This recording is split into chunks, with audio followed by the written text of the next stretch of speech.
Bonjour tout le monde et bienvenue à Personnalité.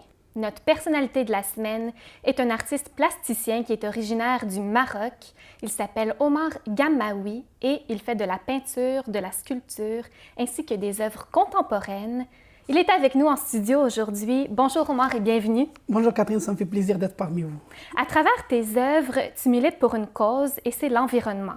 Tu as d'ailleurs créé un mouvement qui s'appelle Récupération. Est-ce que tu peux m'en parler? Oui, c'est comme tout le monde qui me suit. Oui. Je suis un artiste très engagé. Oui. Mon cheval de bataille, c'est l'environnement. Alors, j'essaie toujours de faire passer un message à travers mes créations. En utilisant des choses presque à 70%, même 90%, parfois même à 100% de la récupération.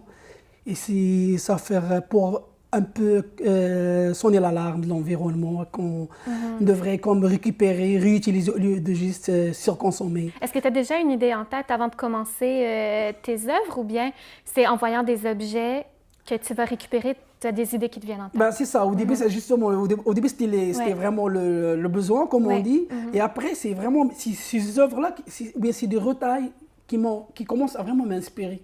Parfois, j'entre dans mon atelier, j'ai aucune idée à la tête. Okay. J'entre, je vois quelque chose que j'ai ramassé, et je dis, je prends ça comme base pour créer une œuvre ou bien pour... Et ça m'inspire.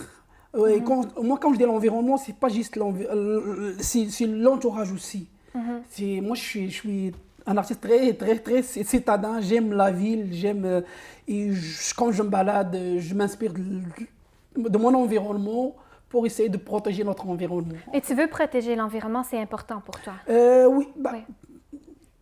Je ne serai pas tout seul, je ne peux pas le protéger. Non, pas tout seul. Mais bref, je fais ma part. Alors, j'essaie de faire passer un message à travers mes créations. Oui. Peut-être faire changer les gens un peu. Changer un peu les mentalités, dire que on arrête de surconsommer gratuitement. Mais toi, est-ce que tu penses qu'il est trop tard, qu'il y a déjà un processus d'enclencher au niveau de la planète ou qu'il est encore temps de sauver Non, les choses? il y a toujours de l'espoir, c'est jamais trop tard. Là, quand un jour on se réveille, la Terre ne serait pas là, oui, c'est trop tard. Mais là, vu qu'on est toujours là, on est sur Terre, même si on reste 3-5 personnes sur la planète, il y aura toujours de l'espoir à changer les choses, à aller de l'avant, à changer la mentalité, quoi. Mais pour revenir au mouvement Récupération, donc c'est d'utiliser des matériaux recyclables, puis d'en faire des œuvres contemporaines? Oui, c'est ça. La Récupération, c'est un mouvement, comme tu viens de dire tout à l'heure, c'est un mouvement que j'ai créé, ça fait quelques années quand même. Alors l'idée, c'est que vu que je n'étais pas le seul à lutter pour cette cause-là, alors je me suis inspiré à quelques artistes. On a dit, voilà, pourquoi pas, on fait un premier festival ou bien un événement. J'ai trouvé comme une récupération, genre l'action de récupérer. Et on a fait une première fois dans un espace petit. La deuxième fois, c'était un espace grand. Mais cette année-là, j'aimerais ça. Genre, trouver des partenaires pour faire ma 3e édition dans un espace ou bien à l'extérieur, carrément. Bref, dans mes projets à venir, sûrement, je vais reprendre le concept. Tu as envie de commencer des ateliers qui vont s'appeler Rayons Gammaoui? Oui, c'est ça. Oui. Les Rayons Gammaoui, c'est un peu la conclusion un peu de mon savoir-faire. Alors, je suis presque de 20 ans et quelques années d'expérience, de carrière, si vous voulez. J'ai dit, voilà, j'ai des projets gauche-droite, je suis un touche-à-tout, je fais de la peinture, la sculpture, design, je m'intéresse à tout ce qui est multimédia, vidéo, tout ça. Alors, il m'est arrivé une idée que je trouve géniale. Je ne sais pas, vous allez partager. Oui. Partage-nous ça. Oui, voilà. Je trouve génial que les rayons Gammaoui, c'est comme les rayons gamma, mais les rayons Gammaoui. Ah oui, je n'avais pas fait le lien. Allez, les rayons Gammaoui, ça va être des ateliers d'art plastique, multimédia. Ouvert à tous? Ouvert à tous, 8 ans et plus. Genre, puis c'est quoi exactement? C'est des ateliers qui genre, on commence, il y a toujours le grand sujet qui est là, c'est vraiment l'environnement. Alors, on va prendre des choses, récupérer des choses pour créer des œuvres. Ces mêmes œuvres là ou bien mêmes objets, elles vont être animées sous forme d'animation vidéo. Genre le participant à mon atelier, il va venir, il elle va toucher à la matière, en tant OK. que matière. Il va fabriquer quelque chose qu'il va plutôt créer un scénario à travers, ou bien une histoire à raconter À travers son objet. Et c'est lui-même qui va comme réaliser un petit film, ou bien qu'on appelle stop motion, et qui parle de toute sa démarche artistique. Bref, c'est fait à partir de matériaux récupérés aussi. Oui. OK. Tout mon atelier, même toute l'installation, parce que c'est une grande des installations, c'est des caméras, c'est toutes mes installations qui vont être utilisées à mon atelier Rayon Gamma, ça va être des matériaux récupérés à 100%. Ça peut prendre combien de temps faire un atelier comme ça? Un atelier, c'est des sessions que je vais... Ah oui? C'est des sessions de 3-4 semaines. Ah, c'est ça. Parce que je me disais en 2-3 heures, on a sûrement pas le temps. C'est des sessions de 3-4 séances, ou bien même un mois. Là, je suis en train toujours de monter le projet. OK. Mais je suis vraiment à l'étape finale. Et ça va être pour le 2018. 2018, février? Non, 2018, peut-être janvier, mars, avril. Oui, mars-avril, ça va être ma première apparition dans mon atelier, non pas récupération, mais les rayons Gamaoui. Les rayons Gamaoui. Donc, on se retrouve après la pause. Restez là en compagnie de Omar Gamaoui.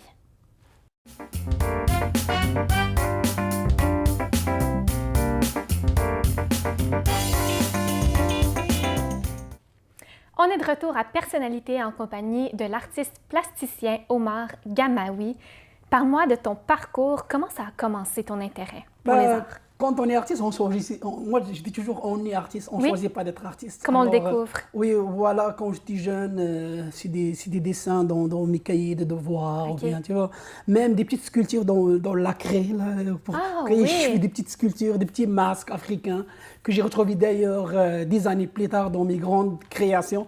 Bref, ça a commencé vraiment jeune. Okay. Et après, j'ai fait le lycée art plastique, j'ai fait 3 ans de lycée art plastique. Okay. Et après, je suis allé aux Beaux-Arts de Casablanca. Justement, aux Beaux-Arts, tu as rencontré Zakani Moussa, c'est un professeur qui t'a inspiré, qui était en quelque sorte ton père spirituel. Oui, c'est ça que je dis toujours. Okay. D'ailleurs, je le salue beaucoup, Monsieur Zakani, si un jour il va écouter notre émission. En quoi est-ce qui t'a inspiré? Il m'inspire, c'est une mission qui m'a apporté beaucoup de soutien. Okay. Psychologique, moral, même financier parfois. Vu que parfois je viens le voir, il me dit Omar, si tu as besoin de quoi, tu me diras, il sort de l'argent, il me donne de l'argent. Bref, c'était comme mon père spirituel, vraiment. Et j'ai beaucoup de respect vers ce monsieur-là. Des fois, c'est difficile dans le milieu des arts. Lui, il t'a encouragé. Oui, c'est mon professeur. C'était son devoir de travail. Moi, je sentais que j'étais un peu privilégié, j'étais plus proche avec lui. Je pars souvent avec lui prendre du café, je parle de mes projets avec lui, je développe des choses avec lui. Et c'est lui qui a remarqué, parce qu'au Maroc, il y a beaucoup de peintres, mais la sculpture, il y en a pas tant que ça, des sculpteurs. Il y en a des sculpteurs, pas qu'il n'y en a pas, mais souvent il y a beaucoup de peintres plus que des sculpteurs. Mais moi, à l'époque, j'étais parmi les rares élèves de l'école des Beaux-Arts qui voulaient faire de la sculpture dans mes projets, tout ça. Et ça a toujours été lui. Okay. Mon premier public, si tu veux, quand je fais des maquettes, je lui parle. C'était aussi c'est lui qui m'a encadré pour ma thèse, parce qu'on avait une thèse à faire, tout ça, à la fin de l'année, la 4e année. Il m'a encadré, en fait, et ça m'a apporté beaucoup de soutien. Et la première fois où tu as exposé tes œuvres vraiment au public, c'est au moment où tu animais des ateliers d'art? Oui, c'est dans ce qu'on appelle les maisons des jeunes, ici. Alors, Dar Shebab, en arabe. Bref, c'était dans la maison des jeunes. Il y avait une association de quartier qui m'appelait, donnait des ateliers à des enfants, de coloriage, tout ça. Et j'ai eu l'occasion d'exposer dans 2-3. Ça a été bien reçu? Oui, ça a bien été. Et en fait, c'est ça qui m'a donné vraiment le goût je dis oui, je peux vraiment faire carrière en faisant juste de la peinture. Puis tu as découvert le Québec, c'est à travers un concours? Oui. Parle-moi. Là, après mon parcours aux Beaux-Arts, J'ai resté 1 an au Maroc et après, je suis arrivé ici au Canada, Oui. dans le cadre de la sculpture sur neige, La le sculpture, oui. carnaval de Québec. C'était pour quelques mois. OK. Et les quelques mois, elle devenait des années, les années. Bah bref, là, ça fait 2 ans que je suis à Québec. Mais tu représentais le Maroc J'ai à ce représenté le moment-là. Maroc. J'ai représenté le Maroc. J'ai représenté le Maroc. Je le fais toujours d'ailleurs. OK. Parce que c'était ma première fois. Mais cette première fois, ça m'a donné le goût. J'ai découvert un nouveau médium. Est-ce que c'était la première fois oui, que tu je faisais touche sur la glace, la neige? Quelqu'un qui vient de Maroc, le sud de Maroc. Je suis né et grandi à Casablanca, mais aujourd'hui, c'est vraiment le sud de Maroc. Et c'était vraiment le choc. Premièrement, j'avais un bloc de 3 mètres sur 3 mètres qu'il fallait faire une sculpture. On était 3. J'étais le capitaine d'équipe. Mais sauf qu'on a relevé le défi, on a livré la marchandise et on a failli même gagner à un moment donné. Est-ce que c'est plus facile ou plus difficile de sculpter sur la neige et la glace que sur d'autres... Non, moi, quand on est sculpteur, on peut sculpter n'importe quoi. Okay. La matière première, les médiums, pour moi, c'est un avis personnel. OK. Mais c'est la technique qui change. Il faut s'adapter quand même. Tu vois. Alors, c'est pas les matériaux changent, la façon change.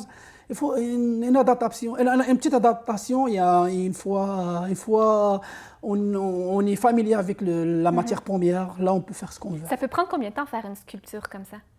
Sculpture sur neige? Oui, sur neige. La sculpture sur neige, parce que le concours, c'était une semaine, 15 de jours quand même, parce que c'est un volet international, c'est des artistes de partout dans le monde qui viennent à Québec. Et ça me permet justement de rencontrer des gens de partout dans le monde. Et aussi, on parle toujours, parce que je retourne l'environnement, mais en faisant la sculpture sur neige, c'est des œuvres éphémères. Oui. Et ça rejoint toujours ma cause de genre, j'ai fait des œuvres éphémères. Tu sais que à cause du réchauffement de la planète, tout ça, regarde là, on est au Québec, les froids, de plus en plus, les hivers sont froids, et tout ça, c'est à cause de la réchauffement de la planète. Alors, on dirait que c'est une chaîne, genre, toutes les choses que je fais, il y a toujours l'environnement qui soit présent d'une façon ou d'une autre. Est-ce que c'est ce moment-là qui t'a donné envie de venir habiter au Québec? T'as pas eu peur du froid? Non, au début, c'est ça. J'ai trouvé... Mais moi, c'est l'aventure. Okay. J'étais jeune et l'amour aussi. J'ai tombé en amour avec une Québécoise. Voilà. C'était pas dans mes plans. Parce que quand on tombe en amour... Évidemment, c'est pas planifié. Voilà. Ça arrivait comme ça. Et au début, on est supposé aller... Elle et moi au Maroc, bref, c'est tout une histoire, c'est une longue histoire. Je ne sais pas si on a le temps de la raconter. Peut-être une autre fois. Bah oui, voilà. Mais vraiment, c'est l'amour c'est l'accueil des gens aussi. Là. Parce que moi, quand je suis arrivé ici, mes premières semaines à Montréal, j'ai exposé dans un marché de métiers d'art de mon quartier, Saint-Michel. OK. Et j'ai gagné le coup de cœur du public. C'était mon premier contact avec le public québécois. Donc, tout de suite, ça a été bien reçu. Voilà, c'était comme un...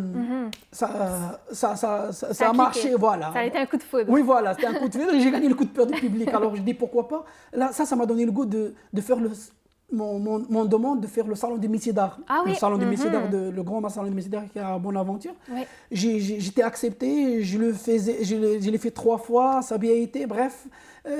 de plus en plus, c'est des choses comme ça qui m'ont donné le goût de rester à Québec. Je peux faire carrière à Québec. Est-ce que tu arrives à bien faire carrière ici? Oui, moi je suis artiste professionnel. Je vis avec mon art.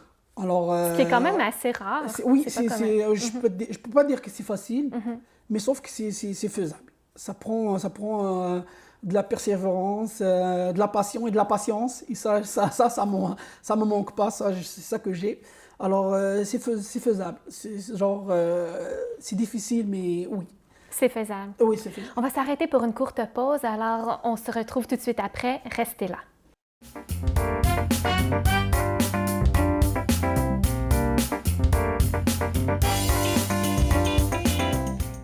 On est de retour à Personnalité en compagnie de Omar Gammaoui, qui est un artiste plasticien.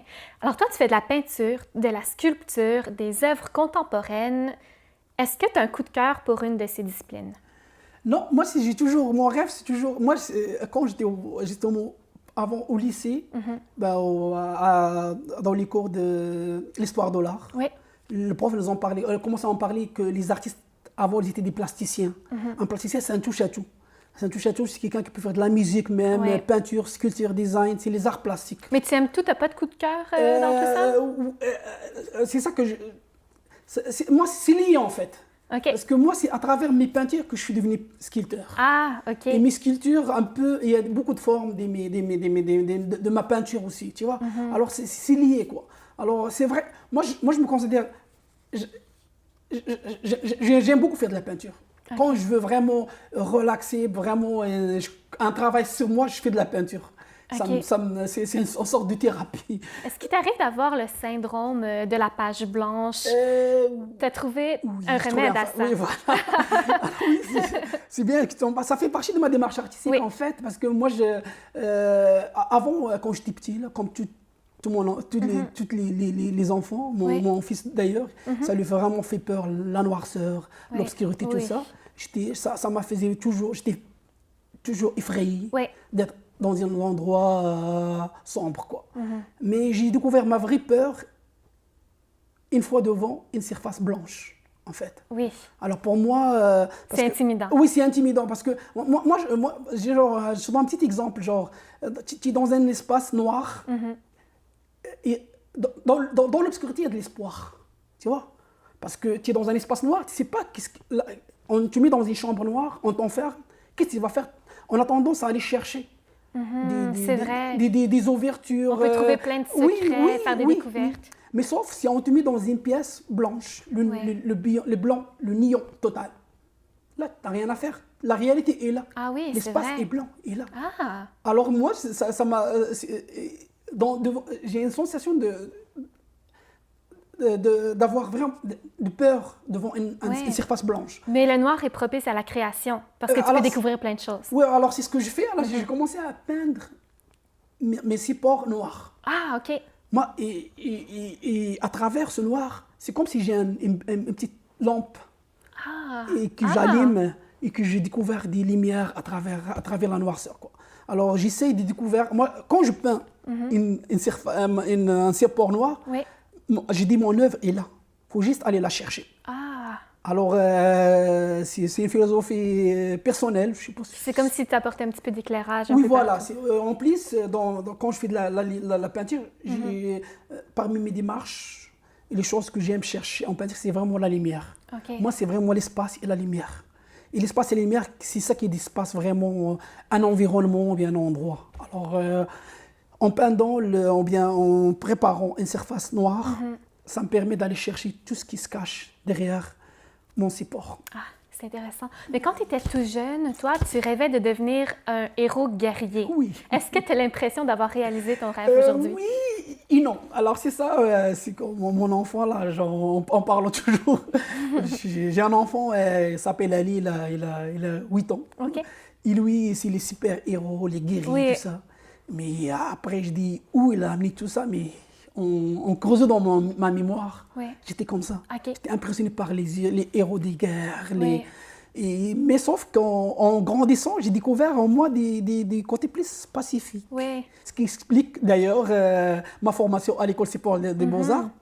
Mais quand j'ai découvert la grande bataille de nous tous vers l'environnement, alors je dis, alors je peux être je repris mon rêve d'être un héros d'une bataille. Je trouvais une bataille pour quoi je peux me battre chaque jour pour changer les choses à ma façon, tu vois. Alors c'est l'environnement qui m'a permis d'aller rejoindre un peu mon rêve d'enfance, de devenir un héros qui sauve la planète. Un héros de l'environnement. Ouais, voilà, un héros de la planète. Oui, voilà, sauver la planète. Alors ça restait toujours dans moi.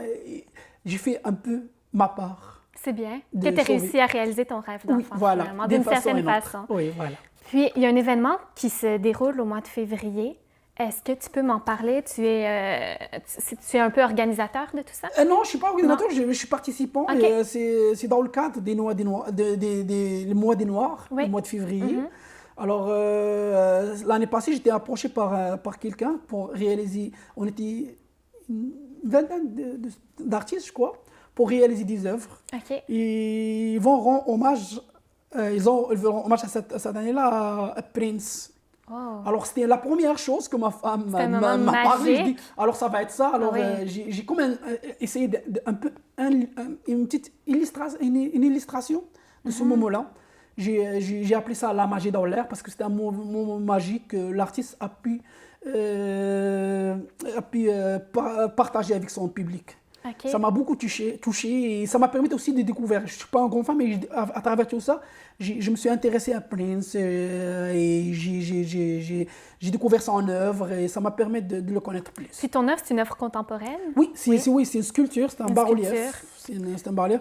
Et à base, cette œuvre-là, elle est faite à 100% matériaux récupérés. À part la peinture, c'est vrai, la peinture, je l'ai achetée. Mais bref, la matière première de cette œuvre-là, elle est faite à base à 100%. En fait, c'est ça, c'est très... Parfois, tout à l'heure, tu me dis comment tu arrives à gagner ta vie, justement. Oui. Mais justement, en s'associant allant à cette grande cause-là, et je me suis souvent fait approcher, parce que je suis artiste récupérateur. Oui. Et les gens, ils veulent faire leur part. Alors, ils aimeraient s'associer à quelqu'un qui essaye de récupérer au lieu d'acheter. Bref, ça devient payant à un moment donné d'avoir cette cause-là comme cheval de bataille. Donc, on doit se déplacer. C'est à la Place des Arts que ça se Oui, déroule? c'est à la Place des Arts. C'est ça va être, toutes les informations, ça va être sur ma page Facebook Sur ta page Facebook. sur mon site internet aussi. Oui, c'est à la Place des Arts. C'est le 9 février. Le 9 février. Parfait. On suit ça. Est-ce que tu as d'autres projets qui s'en viennent pour l'année 2018? Oui, j'ai plein de projets. Une collaboration avec une artiste, designer de mode, Karima Haïki. On est associés parce que moi, je crée des bijoux. Okay. Tout à l'heure, je t'ai parlé de métiers d'art. Les bijoux. Et dans les métiers d'art, je présente beaucoup des bijoux. Alors, avec quelle matière tu fais? Matériaux récupérés, cuivre, aluminium, c'est toujours... En fait, les bijoux, pourquoi les bijoux? Les bijoux, c'est des petits retails qui me restent de mes petites sculptures en métal. Au lieu que je le jette, je le réutilise. De la récupération. De la récupération. Récupération. Alors, c'est comme genre, pour vraiment à un moment donné arriver à zéro déchet. Des petites brins, des petites... retails que je jette, mais j'essaie de réutiliser toute la matière première que j'ai récupérée d'avance pour ma sculpture.